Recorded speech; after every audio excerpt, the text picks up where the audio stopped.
de convertirse en calor, y transformarte en electricidad, los operarios confiados en la seguridad de su sistema, con la certeza de que el reactor era tan seguro, que podía verse en la mitad de la Plaza Roja, cometen una cadena de errores jamás explicada. La secuencia dramática de hechos ocurridos en el panel de control, del panel número 4 de Chernóbil, se inicia a la 1:07 a.m. Los tres ingenieros, Akimov, Toptunov y Dyatlov, están controlando todo y aparentemente, están ocurriendo unas series de anomalías. Unas series de anomalías que se reducen en un principio, a sonidos extraños dentro del núcleo, son como unos golpes poderosos, pero ellos prefieren seguir con el experimento de intentar aprovechar la energía eléctrica. Pero a las 1:22, la cosa empezó a agravarse, hay un instante en el cual, da la impresión de que un gas venenoso, una nube rojiza, sale debajo de los cubos metálicos del reactor, es el gas venenoso del xenón, algo que podría estropear toda la fusión nuclear. No saben qué hacer. Entran en duda. La verdad es que tendrían que haber abortado toda la operación solo con un botón, pero no lo hicieron, y siguieron adelante. 1:23, los golpes en el reactor son más intensos y en ese instante empieza el miedo y la desesperación. Ordenan intentar bajar las barras de grafito, para disminuir la energía que allí dentro sigue formándose en una reacción casi desconocida. Los niveles de temperatura están a el máximo.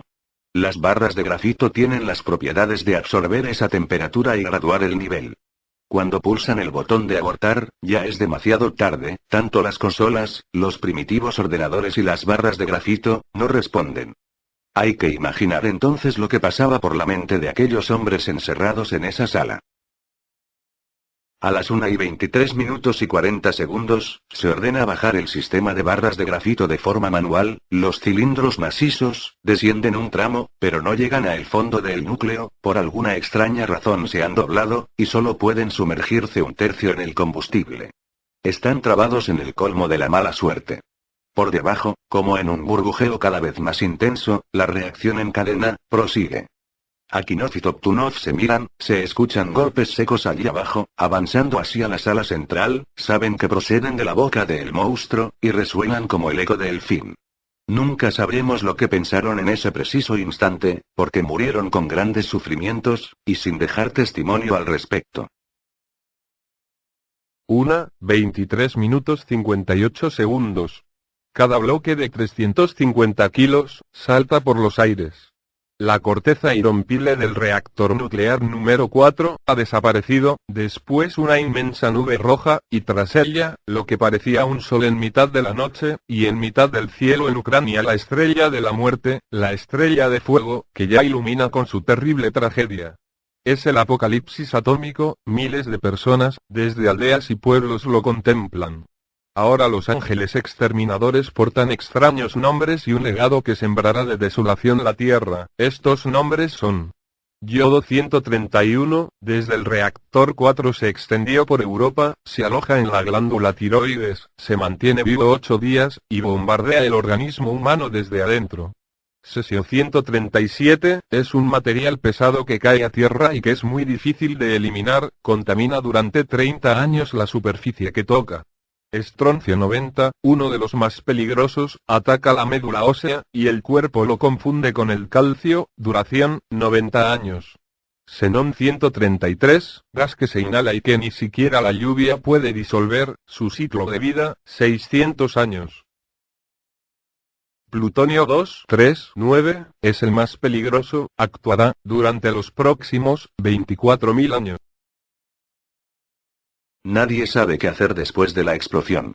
Alguien en mitad de la noche, da la orden de solicitar contenedores de zinc, para tratar de tapar la boca ardiente del reactor, que pasarán a ser las primeras fosas comunes de los irradiados de Chernóbil.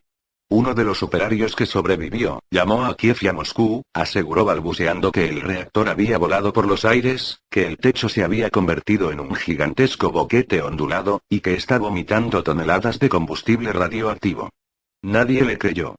Algunos, amparándose en no alarmar a la población, deciden silenciar las cosas. Legasov es uno de los primeros en solicitar con urgencia la evacuación inmediata esa misma tarde, de todos los seres humanos de 50 kilómetros a la redonda. Pero no le harán caso. La feria burocracia lo impiden.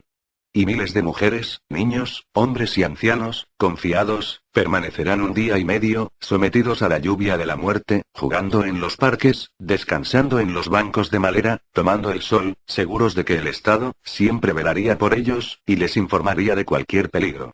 El 26 de abril de 1988, exactamente 2 años después de la explosión de Chernobyl, Legasov se quitará la vida, con un disparo en la cabeza. La situación en el techo del reactor número 4 de Chernóbil era catastrófica, aquel suelo era tan negro como la misma muerte. ¿Cómo se podía atajar aquella tragedia? ¿Cómo tapar aquella boca negra que parecía una tumba? Se intentaron muchas cosas. La primera, emplear robots con brazos, hechos por soviéticos, pensados para exploración lunar, pero ahora se iban a utilizar para que tomen los trozos de grafito y los echen a la boca ardiente del reactor, a ver si así se aminoraba el fuego. Fueron hasta el reactor número 4 junto con otros robots enviados por Japón, pero por razones desconocidas, capaz que sea por la radioactividad, se descontrolaban, se descoordinaban, y terminaban cayendo al vacío. Nadie lo entendía, pero se hizo imposible intentar taponar aquella grieta en mitad de la central. ¿Qué podían hacer entonces? Los militares soviéticos llegaron a una conclusión, se preguntaron. ¿Qué nos sobran? Hombres. Y comenzó la era de los robots biológicos. Se pasó de la tecnología de punta a delantales de plomo con un peso de 40 kilos. Y máscaras llamadas pétalos de flor. 700.000 personas, campesinos y militares, algunos quizás, sabían con qué se iban a encontrar. Otros, desconociendo su suerte, caminaban hacia una muerte segura. Al día de hoy, a pesar de que los recordamos, solo quedan algunos monumentos, que poca gente visita, y algunos de esos monumentos esparcidos por la zona muerta, les aseguro que impresiona, por ejemplo, un hombre, en mitad de un hongo nuclear. Nuestro recuerdo y nuestra memoria a estas personas que hicieron que este desastre no sea planetario. Personas que se sacrificaron, luchando bajo la silenciosa lluvia mortal de la radioactividad. Los rudimentarios trajes de plomo y las máscaras conocidas como morros de cerdo, provocaban llagas en la cara, y estaban obsoletas, y esa fue su única defensa, el frágil escudo, para adentrarse en lo más profundo del misterio de la radiación. La inmensa mayoría de esos hombres no sabía a qué se enfrentaban, muchos fueron obligados a ser liquidadores, aunque oficialmente no se admita. Reclutados, quizá en una de las maniobras más atroces de la historia, otros, militares veteranos en la reserva, si eran conscientes de que daban su vida y su muerte horrible, en una especie de ofrenda, una ofrenda para salvar a su patria, de aquel apocalipsis. Y actuaron en consecuencia, dando siempre un paso hacia adelante hasta el final. La misión parecía sencilla, colocarse esos trajes de 40 kilogramos de peso, confeccionado rápidamente, utilizando material que cubría las partes más vulnerables como cabeza, espalda y genitales. Y subir siempre a toda prisa, corriendo, y sin mirar atrás, hacia el mismo techo del reactor 4, un techo tan negro como la misma muerte. 3 minutos de trabajo, recogiendo esos escombros negros y humeantes, y lanzándolos a el fondo de aquel pozo que parecía aullar, emanando un extraño calor, esa era su meta. Así de breve y así de peligroso. Les hablaron de un sueldo multiplicado por 6, y ellos sonreían felices, imaginando los viajes que harían con sus familias, sin saber quizás, que sus destinos ya estaban marcados. A muchos soldados se les ofreció terminar en servicio militar, a cambio de una de esas subidas a la azotea, una de esas subidas para encontrarse con el uranio y el plutonio, no pocos accedieron, la oferta no parecía mala. 2 años envueltos en balas y trincheras en la guerra de Afganistán, o unos pocos minutos, bajo la silenciosa presencia de los rayos gamma.